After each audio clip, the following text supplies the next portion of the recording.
prairies of western Canada, many peoples have come from crowded Europe, seeking new homes, new farming country, new freedom. Among the largest of these groups are the Ukrainians, who first came to Canada 50 years ago. Today, more than 300,000 Ukrainian Canadians devote their lives to their new country, and at the same time honor the traditions which they have brought with them from their far-off homeland. For, journeying to the new world, they found a mirror of their loved Ukraine in the vast Canadian spaces, the sunlit wheatlands of the prairies. Through the long winter months, their farms are locked under ice and snow. Winter for the Ukrainians in Canada is a time when they have leisure to recall the ceremonies of the old country. For at this Christmas season, when work in the fields is halted and the farmers are busy around the barns and stables, the ritualistic drama of the year reaches its climax.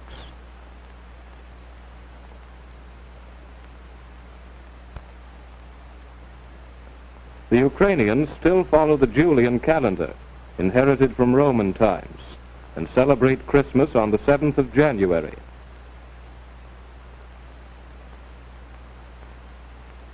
Their 2 weeks' holiday is gay with fine old songs, dances, and colorful traditions.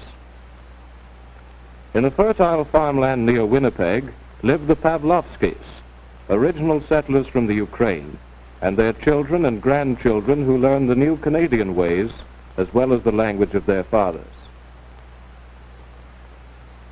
Harry and Norman are helping with the preparations for the holiday feast.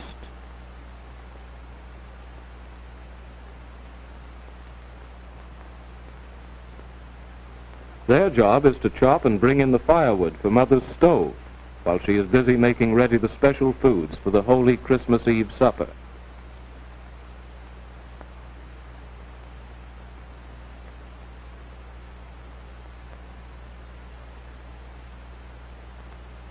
There are 12 different dishes for the 12 apostles, but the holy bread has particular significance. It is prepared with ancient ritual practices, painted with sweetened water, and regarded as sacred by the whole family.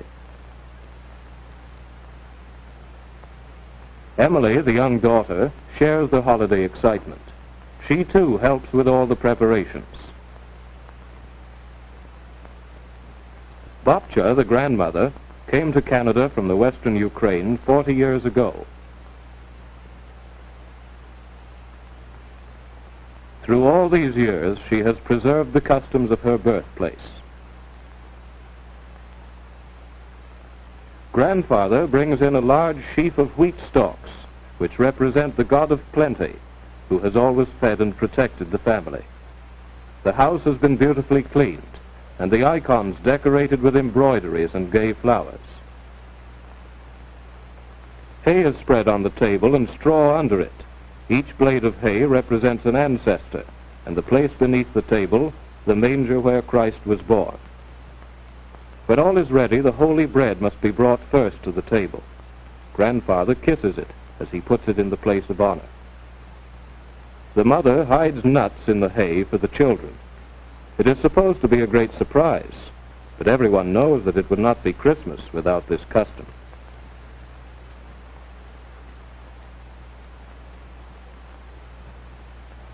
The children, eager for the meal to begin, rush to the window to look for the first star. When they see a star, they joyfully announce it to the family, and the meal can begin. Grandfather gives his blessing to the food and the family.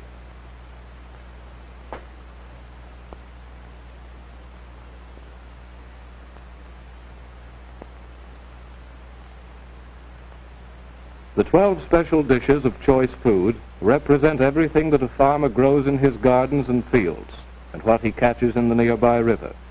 There is no meat in this meal. Grandfather is the family high priest. He begins the Christmas Eve supper by throwing a spoonful of kucha, wheat cooked with honey and poppy seed, to the ceiling. If a great deal sticks to the ceiling, it is an omen of a good crop of honey for the summer. The meal begins with a spoonful of kucha, which grandfather serves to every one.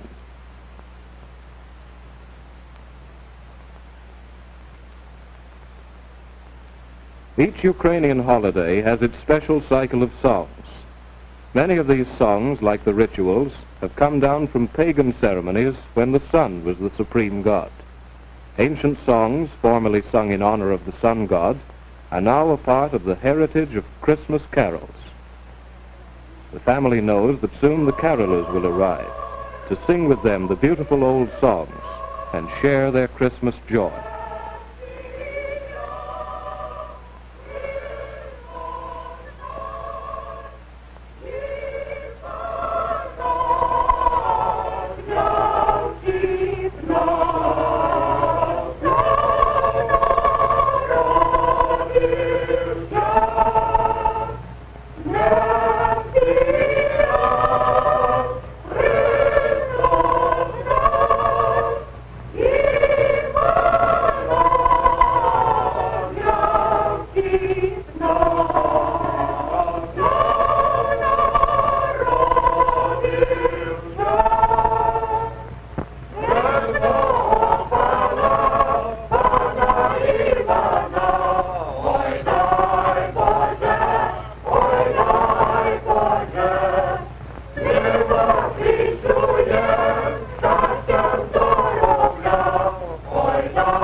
We greet you on Christmas, wishing you all health.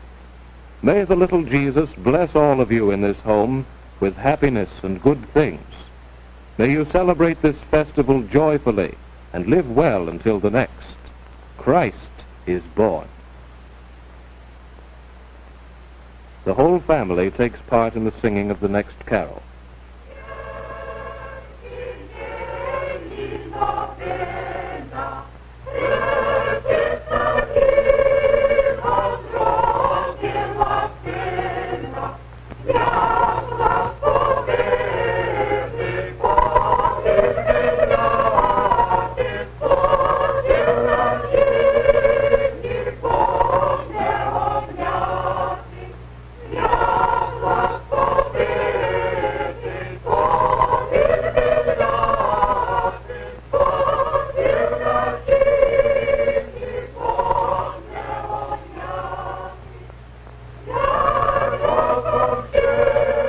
The carolers join with the family in finishing the supper.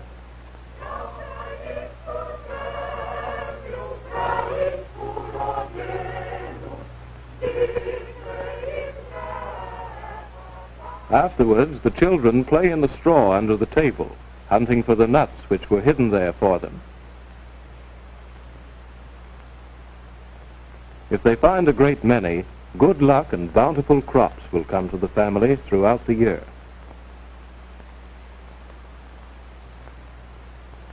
Outside, the moon shines softly on the village. Emily, who is old enough to think of marriage, runs out to the gate with her spoons. From the direction where the dogs bark, she knows that her lover will come.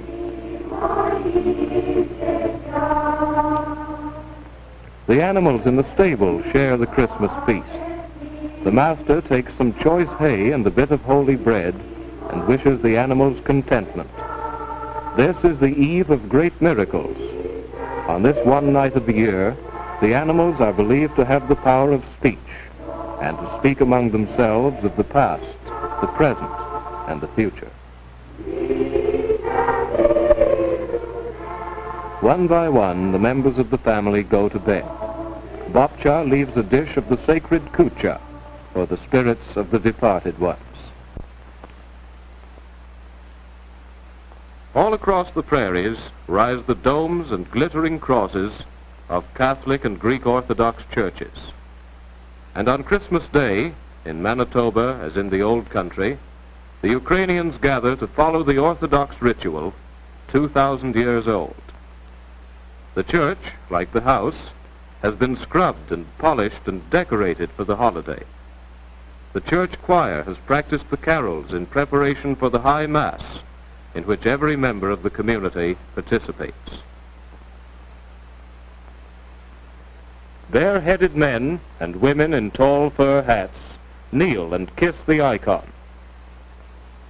The doors guarding the altar are called the king's doors. According to tradition, only the king and the priest may enter by them. The old carols embody more than 1,000 years of the spiritual experience of the Ukrainian race.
The long service continues and ends with the carol, "Christ is Born."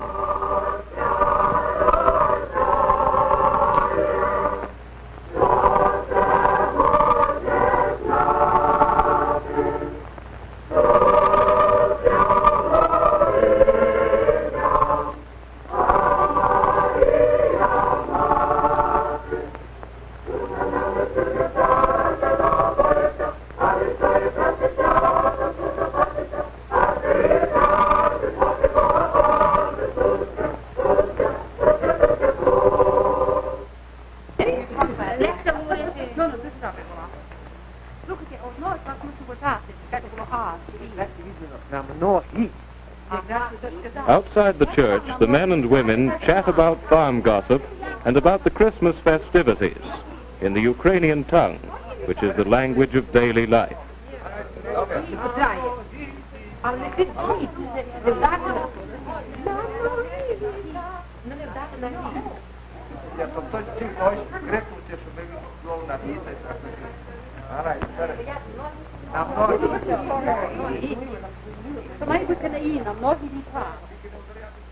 After Christmas Day, the straw from beneath the dinner table is carried out to the front gate, formed into a cross, and burned.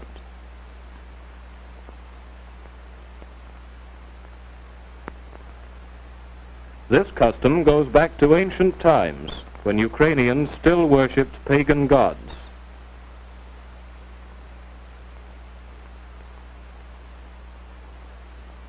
Thus, the pagan symbolism of the hay is transferred to the Christian symbolism of the cross.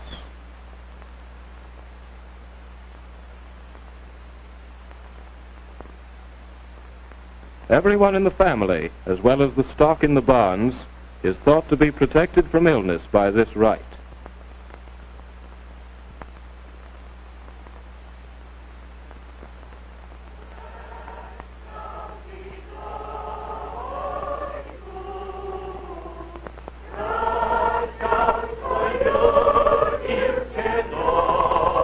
In ancient times, the cattle were driven through the fire to purge them from disease. Even today, the children leap over the cross to purify themselves in the flames.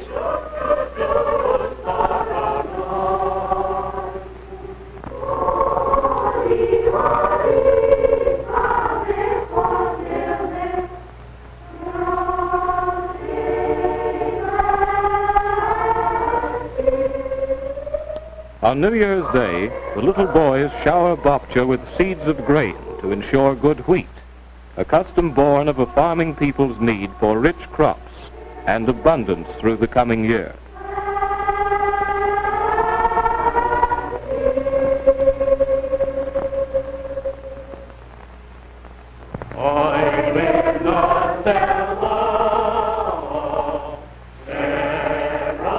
Down on the river, in the piercing cold, the priest and the villagers are cutting great blocks of ice 2 feet thick. For on the morning of January 19th, the Ukrainians celebrate the baptism of Christ in the Jordan River. And as in the frozen winter of the Ukraine, so in Manitoba, they build their cross of ice for Jordan Day.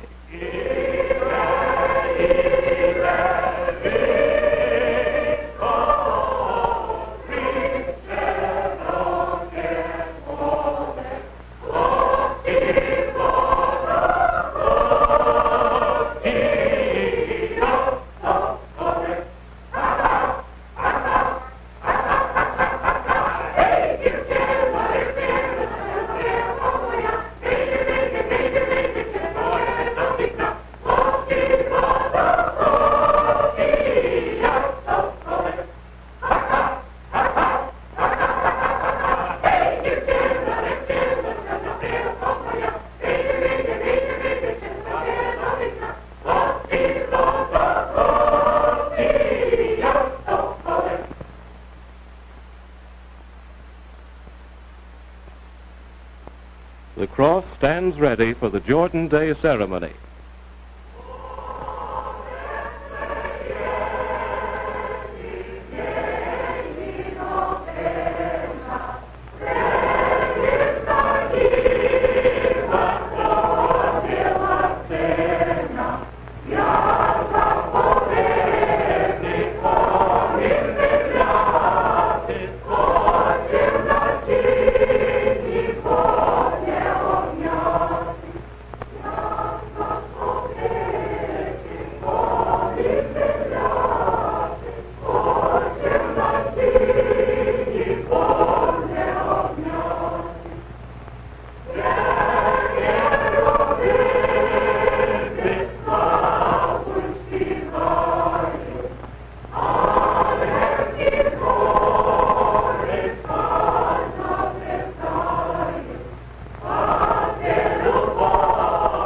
The priest blesses the water.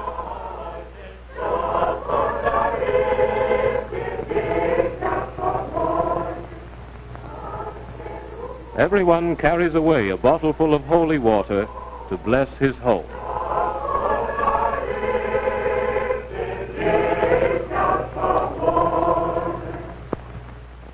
But gaiety and color and song are as much a part of the Ukrainians' lives as their religious festivals.